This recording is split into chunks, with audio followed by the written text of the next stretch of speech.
Le monde est en suspens. 3 foyers de tension dessinent l'actualité de ce vendredi le 22 août 2025.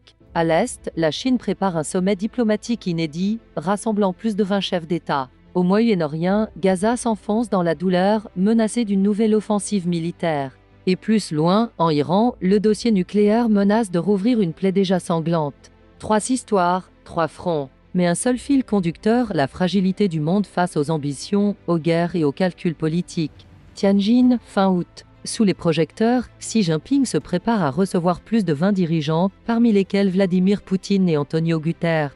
Un sommet de l'Organisation de coopération de Shanghai, mais pas seulement. C'est un spectacle de puissance.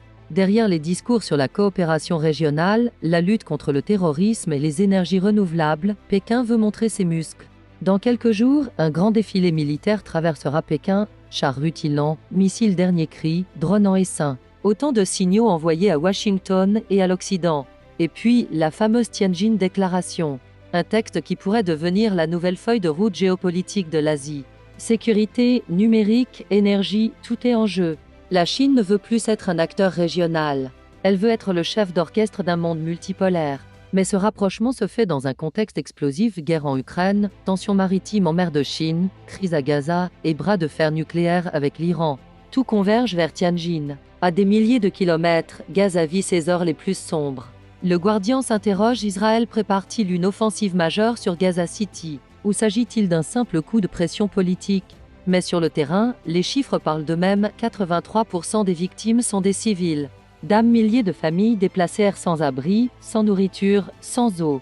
Et malgré les rappels à l'ordre de l'ONU, 60 000 réservistes israéliens ont été mobilisés. Les rues de Gaza ne résonnent plus que des sirènes, des décombres et des cris. Chaque jour, les observateurs redoutent l'annonce d'un assaut total. Chaque jour, la possibilité d'un désastre humanitaire absolu se rapproche. La communauté internationale parle de sanctions, de résolutions, de réunions diplomatiques. Mais pendant ce temps, sur le terrain, les civils tombent. La tragédie de Gaza est peut-être le symbole le plus cru de l'échec collectif de ce XXI siècle, une plaie béante qui saigne en direct sous les yeux du monde. Et puis, il y a Téhéran. L'Europe a fixé un ultimatum, 31 août.